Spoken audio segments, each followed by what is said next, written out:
କଥା ହେଉଛି ଏବେ ମାତ୍ର ବର୍ଷେ ଯାଇଛି। ବର୍ଷକ ପରେ ଆମ ମୁଖ୍ୟମନ୍ତ୍ରୀଙ୍କୁ ସର୍ବଭାରତୀୟ ସ୍ତରରେ ଅଳ୍ପ କିଛି ମୁଖ୍ୟମନ୍ତ୍ରୀଙ୍କ ସଫଳ ମୁଖ୍ୟମନ୍ତ୍ରୀଙ୍କ ଭିତରେ ତାଙ୍କୁ ସ୍ଥାନିତ କରାଯାଇଛି। ଆଗକୁ ଅନେକ ସମୟ ବାକି ଅଛି। ଯେଉଁ ଯେଉଁ ଯୋଜନା ଆମ ମୁଖ୍ୟମନ୍ତ୍ରୀ କରୁଛନ୍ତି, ଆମ ସରକାର କରୁଛନ୍ତି ରାଜ୍ୟରେ, ତାର କ୍ରିୟାନ୍ୱୟନ ହେବା ଏବେ ବି ବାକି ଅଛି। ଅନେକ କଥା ରାସ୍ତାରେ ଅଛି, କାର୍ଯ୍ୟ ଆରମ୍ଭ ହୋଇଛି।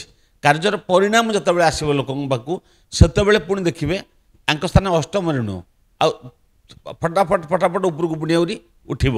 ତା କାରଣ ହେଉଛି ଗତ ଦିନରେ ଯେଉଁ ସରକାର ଚାଲିଥିଲା, ଯେଉଁଟା କେବଳ ପ୍ରଚାର ସର୍ବସ୍ୱ ଥିଲା, ଲୋକଙ୍କ ସାଙ୍ଗରେ ନଥିଲା, ଲୋକମାନେ ସରକାରଙ୍କୁ ମୁଖିଆଙ୍କୁ ଭେଟି ପାରୁନଥିଲେ। ଏହି ସରକାରରେ ମୁଖ୍ୟମନ୍ତ୍ରୀ ସାଧାରଣ ଲୋକଙ୍କୁ ଭେଟୁଛନ୍ତି, ଲୋକଙ୍କ ସମସ୍ୟା ସମାଧାନ କରିବାକୁ ଚେଷ୍ଟା କରୁଛନ୍ତି। ଅନ୍ୟ ମନ୍ତ୍ରୀ ଏବଂ ପ୍ରଶାସନିକ ଅଧିକାରୀଙ୍କୁ ଲୋକଙ୍କ କାମ କରିବାରେ ନିୟୋଜିତ କରିଛନ୍ତି, ତଦାରଖ କରୁଛନ୍ତି। ତେଣୁ ସେ ସ୍ୱାଭାବିକ ଭାବରେ ଭଲ ପ୍ରଦର୍ଶନ ଭିତରେ ରହିବେ ଆମ ମୁଖ୍ୟମନ୍ତ୍ରୀ, ଏଥିରେ ସନ୍ଦେହ ନାହିଁ।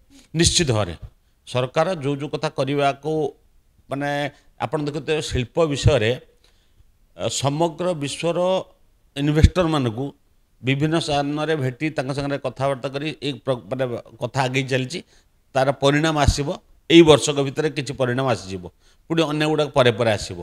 ସେମିତି ଆମର କୃଷି କ୍ଷେତ୍ରରେ ଏବଂ ସ୍ମଲ୍ ସ୍କେଲ୍ ଇଣ୍ଡଷ୍ଟ୍ରି, ଯେଉଁ ଲଘୁ ଉଦ୍ୟୋଗ ଗୁଡ଼ିକ ମାନେ ଡେଭଲପ୍ କରିକିରି ଲୋକମାନଙ୍କୁ ଆତ୍ମନିଯୁକ୍ତି ଦେବାର ଯେଉଁ ବ୍ୟବସ୍ଥା, କାମଧେନୁ ଯୋଜନାରେ ଚାଷୀମାନଙ୍କୁ ଆତ୍ମନିର୍ଭରଶୀଳ କରାଇବାର ବ୍ୟବସ୍ଥା, ଚାଷୀର ଆୟ ବଢ଼ାଇବାର ବ୍ୟବସ୍ଥା, ଆମ ରାଜ୍ୟରେ ଟେକ୍ସଟାଇଲ୍ ଇଣ୍ଡଷ୍ଟ୍ରିକୁ ଡେଭଲପ୍ କରିବାର ବ୍ୟବସ୍ଥା, ଏଇ ଯେଉଁ କଥା ସବୁ ପରିକଳ୍ପନା ହେଇଛି, କାର୍ଯ୍ୟାନ୍ୱୟନ ମାନେ ଆରମ୍ଭ ହେଇଛି କାର୍ଯ୍ୟ, ତାର ପରିଣାମ ସବୁ ବର୍ଷକ ପରେ ଜଣାପଡ଼ିଯିବ।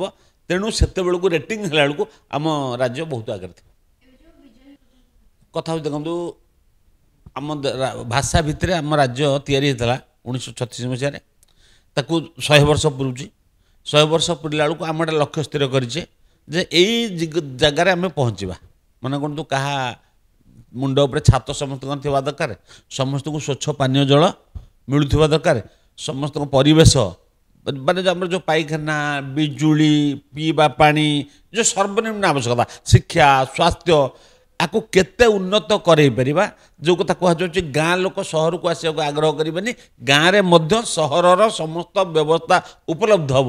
এইভাবে যে পরিকল্পনা চালিছি, আকু যেতে জায়গায় আমি পৌঁছাই পারিবা, 36 বেড়ে আমি টার্গেট করছি। আমি এবে এতিকি স্টেপ যাই 36 বেড়ে লক্ষ্যস্থলে পৌঁছবা, এভাবে এক লক্ষ্য ধার্য করা হয়েছে।